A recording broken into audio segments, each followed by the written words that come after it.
ആകാശവാണി.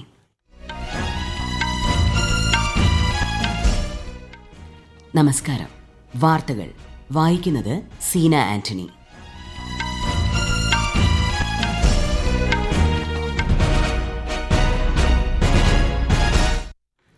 പ്രധാന വാർത്തകൾ.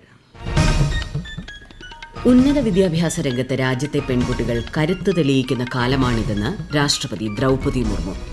2047 ഇന്ത്യയെ വികസിത രാജ്യമാക്കുന്നതിൽ ശ്രീചിത്ര തിരുനാൾ ഇൻസ്റ്റിറ്റ്യൂട്ട് ഓഫ് മെഡിക്കൽ സയൻസസ് പ്രധാന പങ്ക് വഹിക്കുന്നതായി ഉപരാഷ്ട്രപതി CP രാധാകൃഷ്ണൻ. രാജ്യത്ത് രണ്ടാം ഘട്ട തീവ്ര വോട്ടർ പട്ടിക പരിഷ്കരണത്തിന് തുടക്കമായി. കേരളത്തിൽ വീടുകളിൽ നേരിട്ടെത്തിയുള്ള എന്യൂമറേഷൻ ഫോം വിതരണം ആരംഭിച്ചു. ഫിഷറീസ് മേഖലയുടെ വികസനത്തിൽ കേരളം വലിയ മുന്നേറ്റം നടത്തിയതായി കേന്ദ്ര സഹമന്ത്രി ജോർജ് കുര്യൻ. ഐക്യരാഷ്ട്രസഭയുടെ യുവ സാമൂഹിക പ്രവർത്തകരുടെ ഉച്ചകോടിയിൽ പുരസ്കാരം നേടി ഇന്ത്യയിൽ നിന്നുള്ള ദേവ് കരൺ. വൈദഗ്ധ്യമുള്ള 30,000 ഇന്ത്യൻ പ്രൊഫഷണലുകൾക്ക് എല്ലാ വർഷവും തൊഴിൽ നൽകാൻ സന്നദ്ധത പ്രകടിപ്പിച്ച് റൊമാനിയ. വാർത്തകൾ വിശദമായി.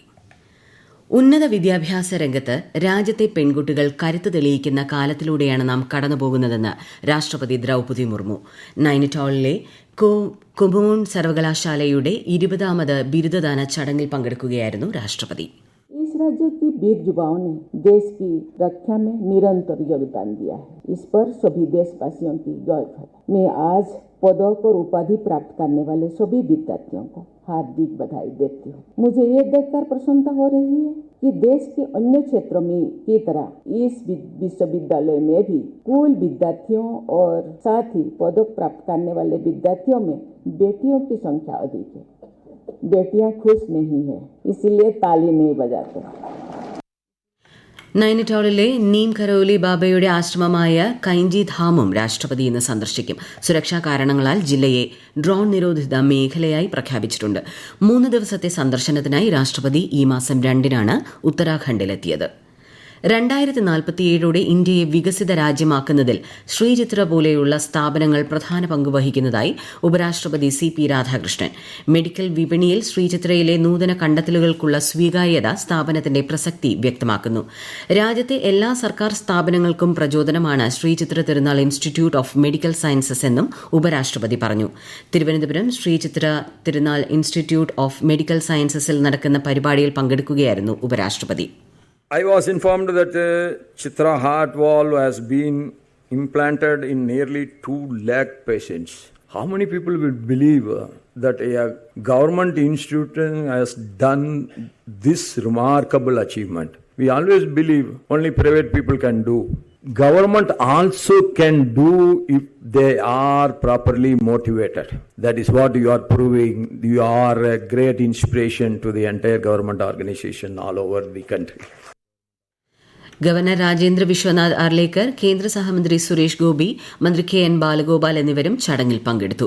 ശ്രീചിത്ര ഇൻസ്റ്റിറ്റ്യൂട്ട് വികസിപ്പിച്ച സാങ്കേതിക വിദ്യകളുടെയും മെഡിക്കൽ രംഗത്തെ ഗവേഷണ പുരോഗതികളുടെയും പ്രദർശനം ഉപരാഷ്ട്രപതി ഉദ്ഘാടനം ചെയ്തു. ഉപരാഷ്ട്രപതിയുടെ സന്ദർശനത്തോടനുബന്ധിച്ച് തലസ്ഥാന നഗരിയിൽ ഇന്ന് വൈകുന്നേരം 5:30 വരെ ഗതാഗത നിയന്ത്രണം ഏർപ്പെടുത്തിയിട്ടുണ്ട്. 2 ദിവസത്തെ കേരള സന്ദർശനത്തിനായി ഇന്നലെയാണ് ഉപരാഷ്ട്രപതി തിരുവനന്തപുരത്തെത്തിയത്. രാജ്യത്ത് രണ്ടാം ഘട്ട തീവ്ര വോട്ടർ പട്ടിക പരിഷ്കരണം ആരംഭിച്ച് കേന്ദ്ര തെരഞ്ഞെടുപ്പ് കമ്മീഷൻ. കേരളം ഉൾപ്പെടെ 9 സംസ്ഥാനങ്ങളും 3 കേന്ദ്രഭരണ പ്രദേശങ്ങളുമാണ് രണ്ടാം ഘട്ടത്തിൽ ഉൾപ്പെട്ടിട്ടുള്ളത്. കേരളത്തിന് പുറമെ ആൻഡമാൻ നിക്കോബാർ ദ്വീപുകൾ, ലക്ഷദ്വീപ്, പുതുച്ചേരി, ഛത്തീസ്ഗഡ്, ഗോവ, ഗുജറാത്ത്, മധ്യപ്രദേശ്, രാജസ്ഥാൻ, തമിഴ്നാട്, ഉത്തർപ്രദേശ്, പശ്ചിമ ബംഗാൾ എന്നിവ പുതിയ ഘട്ടത്തിൽ ഉൾപ്പെട്ടിട്ടുണ്ട്. കേരളത്തിൽ തീവ്ര വോട്ടർ പട്ടിക പരിഷ്കരണവുമായി ബന്ധപ്പെട്ട് ബൂത്ത് ലെവൽ ഓഫീസർമാർ വീടുകളിൽ നേരിട്ടെത്തി എന്യൂമറേഷൻ ഫോം വിതരണം ചെയ്തു തുടങ്ങി. അടുത്ത മാസം 4-ന് മുൻപ് പൂരിപ്പിച്ച ഫോമുകൾ തിരികെ നൽകണം. ഡിസംബർ 9-ന് കരട് വോട്ടർ പട്ടിക പ്രസിദ്ധീകരിക്കും.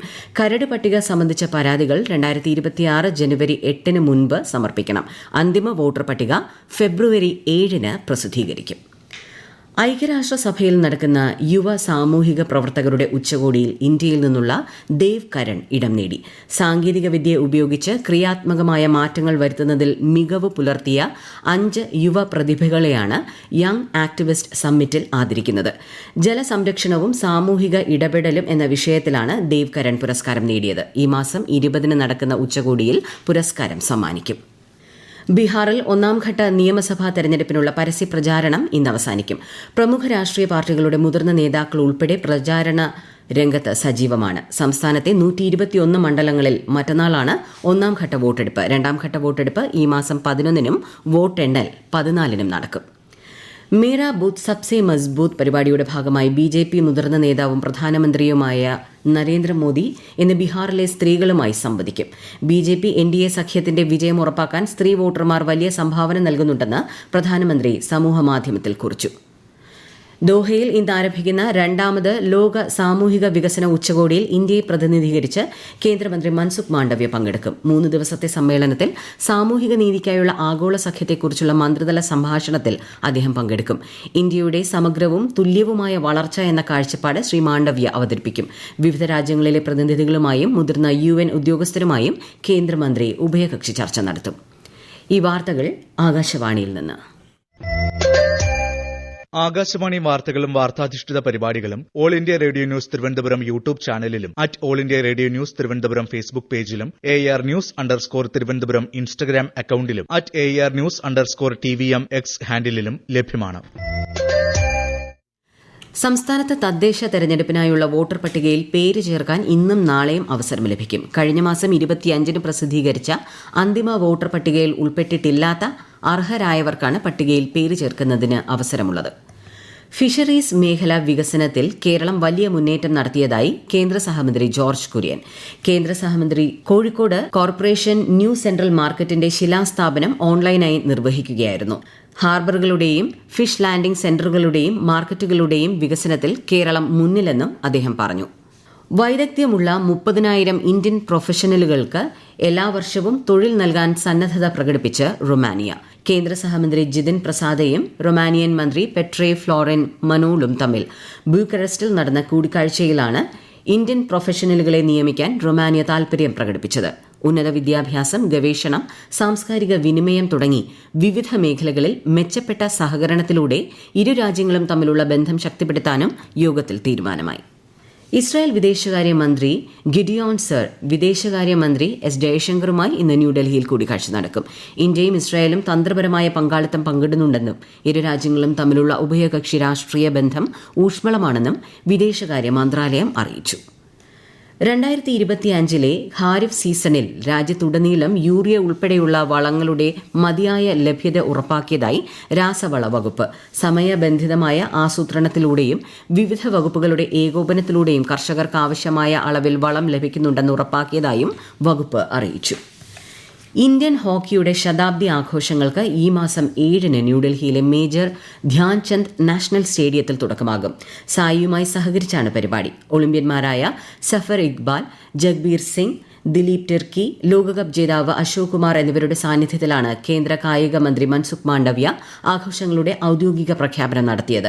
1925 നവംബർ 7-ന് ഇന്ത്യൻ ഹോക്കി ഫെഡറേഷൻ സ്ഥാപിതമായതിന്റെ സ്മരണാർത്ഥം കൂടിയാണ് ഈ ചടങ്ങ്. രാജ്യവ്യാപകമായി 500 ജില്ലകളിൽ 1000-ലധികം ഹോക്കി മത്സരങ്ങൾ ഒരേ സമയം നടത്തും. ഇന്ത്യൻ വനിതാ ലീഗ് ഫുട്ബോൾ മത്സരങ്ങൾ 2 ഘട്ടങ്ങളിലായി നടത്തുമെന്ന് അഖിലേന്ത്യാ ഫുട്ബോൾ ഫെഡറേഷൻ അറിയിച്ചു. ആദ്യഘട്ടം ഈ വർഷം ഡിസംബർ 20 മുതൽ അടുത്ത വർഷം ജനുവരി 6 വരെയും, രണ്ടാം ഘട്ടം അടുത്ത വർഷം ഏപ്രിൽ 20-ന് ആരംഭിച്ച് മെയ് 10-ന് അവസാനിക്കുന്ന തരത്തിലുമാണ് ക്രമീകരിച്ചിരിക്കുന്നത്. ICC വനിതാ ക്രിക്കറ്റ് ലോകകപ്പ് നേടിയ ഇന്ത്യൻ ടീമിനും സപ്പോർട്ട് സ്റ്റാഫിനും സെലക്ഷൻ കമ്മിറ്റിക്കും 51 കോടി രൂപ പാരിതോഷികം പ്രഖ്യാപിച്ച് ഇന്ത്യൻ ക്രിക്കറ്റ് കൺട്രോൾ ബോർഡ്. രാജ്യത്തുടനീളമുള്ള ദശലക്ഷക്കണക്കിന് ആരാധകരുടെ അഭിലാഷങ്ങൾ നിറവേറ്റിക്കൊണ്ട് ഇന്ത്യൻ ടീം അസാധാരണമായ പ്രകടനം കാഴ്ചവെച്ചതായി BCCI പ്രസ്താവനയിൽ പറഞ്ഞു. പ്രധാന വാർത്തകൾ വീണ്ടും. ഉന്നത വിദ്യാഭ്യാസ രംഗത്ത് രാജ്യത്തെ പെൺകുട്ടികൾ കരുത്ത് തെളിയിക്കുന്ന കാലമാണിതെന്ന് രാഷ്ട്രപതി ദ്രൌപദി മുർമു. 2047ഓടെ ഇന്ത്യയെ വികസിത രാജ്യമാക്കുന്നതിൽ ശ്രീചിത്ര തിരുനാൾ ഇൻസ്റ്റിറ്റ്യൂട്ട് ഓഫ് മെഡിക്കൽ സയൻസസ് പ്രധാന പങ്കുവഹിക്കുന്നതായി ഉപരാഷ്ട്രപതി CP രാധാകൃഷ്ണൻ. രാജ്യത്ത് രണ്ടാംഘട്ട തീവ്ര വോട്ടർ പട്ടിക പരിഷ്കരണത്തിന് തുടക്കമായി. കേരളത്തിൽ വീടുകളിൽ നേരിട്ടെത്തിയുള്ള എന്യൂമറേഷൻ ഫോം വിതരണം ആരംഭിച്ചു. ഫിഷറീസ് മേഖലയുടെ വികസനത്തിൽ കേരളം വലിയ മുന്നേറ്റം നടത്തിയതായി കേന്ദ്ര സഹമന്ത്രി ജോർജ് കുര്യൻ. ഐക്യരാഷ്ട്രസഭയുടെ യുവ സാമൂഹിക പ്രവർത്തകരുടെ ഉച്ചകോടിയിൽ പുരസ്കാരം നേടി ഇന്ത്യയിൽ നിന്നുള്ള ദേവ് കരൺ. വൈദഗ്ധ്യമുള്ള 30,000 ഇന്ത്യൻ പ്രൊഫഷണലുകൾക്ക് എല്ലാ വർഷവും തൊഴിൽ നൽകാൻ സന്നദ്ധത പ്രകടിപ്പിച്ച് റൊമാനിയ. വാർത്തകൾ കഴിഞ്ഞു. അടുത്ത വാർത്താ പ്രക്ഷേപണം വൈകിട്ട് 6:30-ന്.